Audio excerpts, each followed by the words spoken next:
That's not what Women I said. cannot be in Go ahead. relationships and be be sexually assaulted is the way I'm interpreting that because you straight up called him a prostitute, even though they was in a relationship. You identified Cassie, who been with this man for 11 years, as a prostitute. So for 11 years, she was a prostitute? No, I did not. First, I did not say that people in relationships cannot be SA'd. I saw the Tina Turner movie. We all know what happens. So we're not saying that. Okay. What I am saying though is that she was on a salary and a stipend. She was getting a substantial amount of money to be around and play whatever her role was, and she played it willingly. And that role included sex. Okay. Now, at some point in time, that there was also very bad acts of him relationship while there was the assault, there was all of that stuff. Now, the assault may have made her decide she no longer wanted to participate, but nobody really knows, and the jury wasn't convinced when she decided, I no longer am willing to accept monetary and lifestyle compensation in order to perform for Mr. Combs in this way, and now I feel coerced. Nobody was able to figure out when that happened, and so they were like, we know that at some point, we know at some point she was willing to trade the lifestyle for the access. And they're saying, okay, he paid that. That was wrong for him, and that's how he got charged. But as far did he force her into it? They couldn't decide. They just knew she took the lifestyle. She gave the sex for the lifestyle. I want to push back a little bit because I don't think it's necessarily fair to distill people into single dimensional characters, right? So, because there were a litany of things that were going on between these two individuals. And this is the other thing I think outside of the sex that certainly in Cassie's case, because she, I think, was a star witness here that muddied the waters. And I think to just look at it like, oh, she was just a prostitute, like, even jokingly, I get that. But so the entertainment industry is a fascinating one because we've all heard of casting couches, right? We've all heard of the dynamics that happens in the industry to a certain extent. So I can see how even when it's in a consensual situation or context, people sleeping their way up to the top, right? Or, hey, you're my artist, so I got to take care of certain things for you. In the business, yes, as an artist, your label or whoever is going to take care of certain things for you. So, but I'm also fucking you, right? And we also have this relationship at the same time. So there's so many ways that the line gets blurred. So I can just simply say that I can see how it would be very difficult for a jury who's not in the entertainment industry, for people who are not maybe familiar or whatever, who maybe are looking at this from the surface and cannot understand the complexity of a relationship like this. The same way that, yes, he could have technically abused her. I get that people can't understand how she could still love him. I get the resistance against using certain phrases because we try to just make everything a thing, right? Without just recognizing that even if a person isn't that thing to the point where it's diagnosable, they can still have a human experience, meaning that, yes, this person did bad shit to me, but yes, I did enjoy the lifestyle. Two things can be true. It's one of the most used phrases, I think, in the early 20s or Facts. whatever, but I felt like people use it but don't really absorb it, right? So I do think there are multiple things that can be true. And so for me, I think a lot of it wasn't just strictly, oh, no, I think there was relationship for real. There was drugs that was involved. There was a lot of it was just murky. She's calling people, he's calling people, right? I think what was interesting to me was how the other side, or people who really wanted to support Cassie, tried their damnedest to just relinquish any level of autonomy, self-control, or agency that Cassie might have had throughout all this. And the reason why they have to do that is because we live in a zero-sum mindset. It has to be all or nothing. That's why it can't be, I'm saying two things can't be true for some people. It can't be that, yes, there were moments in the relationship where she valued staying there for the life and the accoutrements and all that. But it also can be that this man interwoven himself into her life and made himself kind of like a staple to where she felt kind of, trapped to a certain extent, especially when the abuse starts happening. Right. And of course, even the drugs. Y'all niggas act like y'all don't do drugs. Okay, I get that we don't do the hard drugs, right? Most people out here smoke a little weed. But some of these drugs, you talking about peak cocaine and Tusi or whatever the fuck these people are taking, you don't know like how it's affecting them, right? So there's a lot of things that I think both of these people were going through.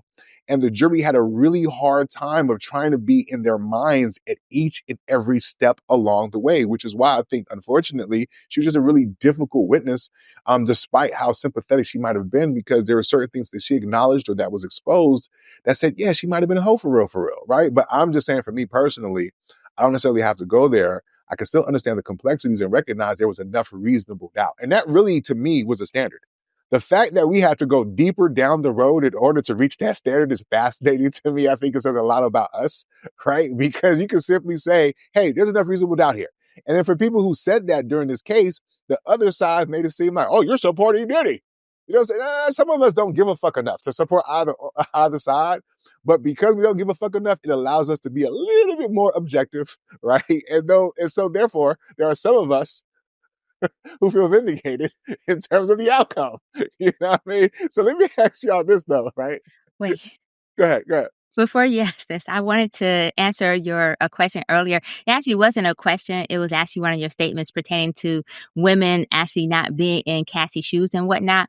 And this is something that I will note people tend to do, particularly women. We have a tendency to generalize everything to the state of womanhood. I'll put it that way. And so I think that a lot of women viewed this as an opportunity to show that, hey, the Me Too movement was worthwhile. The Me Too movement did its thing. And especially after we had the names like Bill Cosby, Weinstein, and all the folks that Jay named. And so the women thought the tide was turning. And then it turned out, nope. The system just threw a few men under the bus, and now it's back to the regular scheduled programming. And I think that a lot of women at the end of the day just viewed it as, yeah, believe women unless the man has hits on Billboard, unless the man has money, unless blah, blah, blah, blah. And I think that's probably why a lot of women saw themselves this way, because they were generalizing it and viewed this as a possibility of the Me Too movement and the follow through that didn't happen in this particular case for some of those women. I just want to call that before you go to the next No, one. I mean, honestly, that's actually an excellent point because you mentioned it kind of earlier, and I thought Jay was going to dive into it a little bit deeper. I think what you have on both sides of the non-celebrities who are watching this case, right? We talked a little bit about the women and how they're projecting and responding, right? But you also had men who are also kind of projecting, right? This idea that, oh my God, Black men, whenever, you're successful and you're doing your thing, they're going to come after you. Puffy went against the system and this is the reason why, right? So it's like I recognize that there is the projection on both sides, right? But I'm sorry, like the nigga did a lot of fucked up shit from what we've heard, right? And so it's hard for me in the karmic way of viewing life to be kind of, oh, he got busted on these things, because truth be told, he probably got away with a lot more that he's being held to account for at the end of the day, right? But the thing that gets me is this narrative going the same way with the women. Cassie's not y'all. Well, niggas, Diddy is not y'all either. You know what I'm saying? I hate to be the one to wake it up. Like, first of all, before I even, because I don't like to shit on niggas like that, but sometimes. But before I even go there, there's a lot of successful Black men who are just living their lives being decent, solid people who have no RICOs, no racketeering cases against them. Right? Every time I hear this shit, they find one nigga who's doing some fuck shit for real, and somehow it becomes, there's a war on us. Maybe y'all don't know that there's other non-celebrity niggas who are doing well in life, very highly successful, many of them married and just doing well for their communities, but I'm sorry, if there was a target on all these Black men, there'd be more Black men who are being targeted, okay?